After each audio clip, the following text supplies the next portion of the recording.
हाय दोस्तों, नमस्कार। चलिए एक छोटे से नारे के ऊपर बात करते हैं।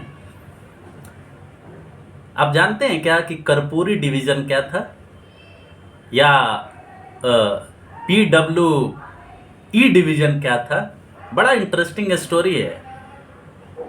जब सरदेव कर्पूरी ठाकुर चीफ मिनिस्टर थे तो उन्होंने इंग्लिश लैंग्वेज उस समय कंपलसरी हुआ करता था, और गरीब घर के बच्चे जो थे, गरीब पिछड़े वर्ग के बच्चे जो थे, दलित वर्ग के बच्चे जो थे, वो लोग पास नहीं हो पाते थे, इसलिए वो मैट्रिक ही फेल हो जाते थे।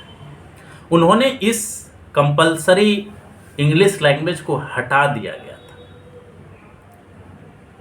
और ये हटाना जो है ना, जो हटाया गया कर्पूरी ठाकुर के द्वारा ये इंग्लिश मीडियम, तो इसको कहा गया Karpoori division, pass without English. इसको इंसल्ट के रूप में इस नारे को अपर कास्ट के द्वारा जो प्रिविलेज लोग थे, विशेषाधिकार को एंजॉय करने वाले जो लोग थे, जिनके बच्चे इंग्लिश मीडियम में पढ़ते थे, जिनके पास धन था, बल था, पैसा था, एडुकेशन था, उनको ये नगवार गुजरा था। और इस इंसल्ट के रूप में कहा गया ताकि ये बताया जा सके कि वो पास होने वाला अगर किसी दलित और वंचित वर्ग का है तो उसको एक नया नाम, इंसल्टिंग नेम दिया जाए कि ये तो पास विदाउट इंग्लिश वाला PWE वाला है, ये तो कर्पूरी डिवीजन वाला है। ये एक गाली थी कर्पूरी ठाकुर के लिए, यह एक गाली था दलित पिछड़ा वर्ग के लिए। आप ये समझिए, जबकि जब ये हटाया गया, आज जो भी क्रिटिसिज्म लोग करते हैं वो इस बात को समझे, उस समय जब हटाया गया, जब कर्पूरी ठाकुर मुख्यमंत्री थे, तब इस हटाने की वजह से बहुतायत संख्या में जो दलित पिछड़े वर्ग के लोग थे वो पास होना शुरू हुए मैट्रिक। उनके लिए एडुकेशन का गेट खुल गया, यूनिवर्सिटी में पहुंचने लगे, स्कूल में पहुंचने लगे, कॉलेजेज में पहुंचने लगे, असंख्य लोग आने लगे, जनसंख्या में उनके एडमिशन में बहुत बड़ी संख्या में वृद्धि हुई।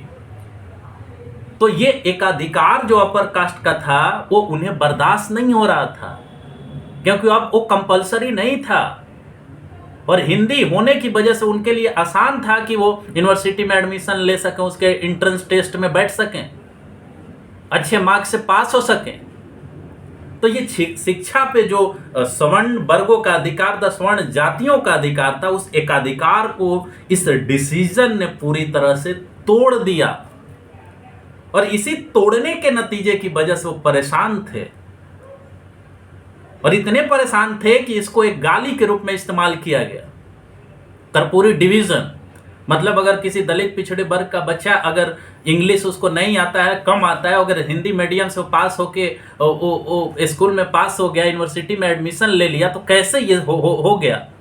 ये एक बहुत बड़ा कंट्रीब्यूशन था सरदेव कर्पूरी ठाकुर का।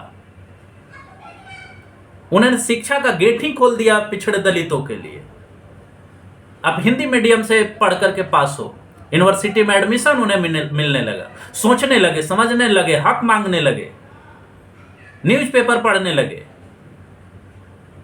वहां से उन्हें जॉब में एंट्री का एक रास्ता मिला। ये नहीं चाहते, ये वर्ग नहीं चाहता था कि वो लोग कभी पढ़ें। वैसे भी शिक्षा उनके लिए, उन वर्गों को शिक्षा देना बड़ा नगवार गुजरता था जो दलित पिछड़े हैं, क्योंकि जब वो पढ़ेंगे लिखेंगे तो अपना राइट मांगेंगे, अपना हक मांगेंगे, संसाधनों में अधिकार मांगेंगे। यही तो सबसे बड़ा योगदान है माननीय कर्पूरी ठाकुर जी का। और इसी वजह से अपर कास्ट के द्वारा इतना उनको गाली दिया जाता। जो रिजर्वेशन उन्होंने लागू किया, मुंगेरी लाल कमीशन का जो रिकमेंडेशन उन्होंने लागू किया, वो बात इनको इतनी नागवार गुजरी कि उनको गाली तक दी गई। इस तरह की गाली, इस तरह का इंसल्ट लेजिस्लेचर के अंदर, बिहार असेंबली के अंदर ये इस तरह की बातें हुई, उनकी सरकारें गिराई गई, तरह तरह की गालियां, तरह तरह के किस्से उनके बारे में जो इंसल्ट करने वाले थे वो गढ़े गए। और उनमें से एक ये भी है कर्पूरी डिवीजन। आप जानिए इस कर्पूरी डिवीजन को, ये शिक्षा में क्रांति लाने वाला डिवीजन है। लेकिन ये एक पिछड़े वर्ग के व्यक्ति ने, मुख्यमंत्री ने लागू किया था, पिछड़े वर्गों के लिए किया था, दलितों के लिए किया था, इसलिए इसको गाली के तौर पर प्रचारित किया गया। लेकिन उनके लिए, जिनके लिए ये किया गया, जिनके द्वारा किया गया, उनके लिए ये क्या था? उनके लिए एक क्रांति थी, शिक्षा की क्रांति। So Karpoori division, pass without English, PWE is a revolution in education sector in Bihar. ये क्रांति था, शिक्षा की क्रांति थी, शिक्षा की मसाल थी, जिसने दलितों, पिछड़ों के इस अधिकार को जो बंद करके रखा गया था इतने दिनों से, उसे खोल दिया गया। एक बहुत बड़ा सवाल है कि कर्पूरी ठाकुर को ही क्यों याद आया।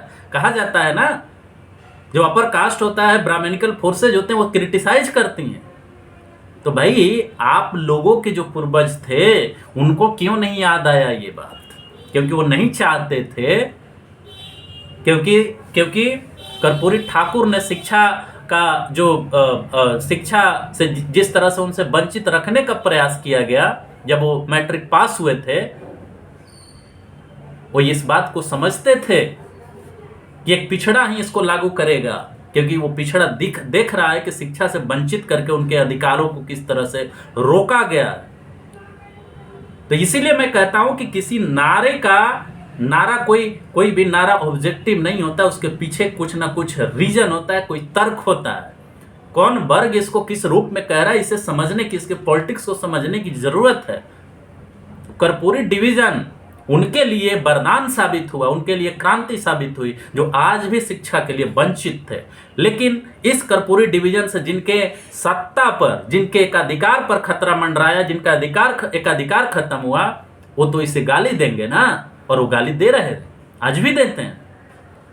तो कर्पूरी डिवीजन क्या है दोस्तों, ये समझिए, जानिए, पहचानिए इस पॉलिटिक्स को, इस इंसल्ट को, कि एक ओबीसी या अभी कहें ईबीसी चीफ मिनिस्टर को किस तरह से इंसल्ट किया गया, जो वर्ग अब पढ़ना शुरू किया उसको कैसे इंसल्ट किया गया।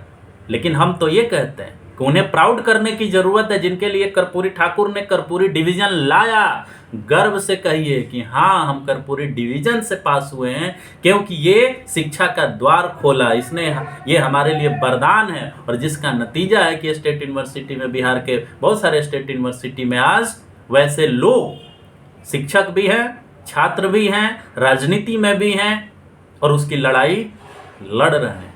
तो इसी के साथ नमस्कार, धन्यवाद दोस्तों।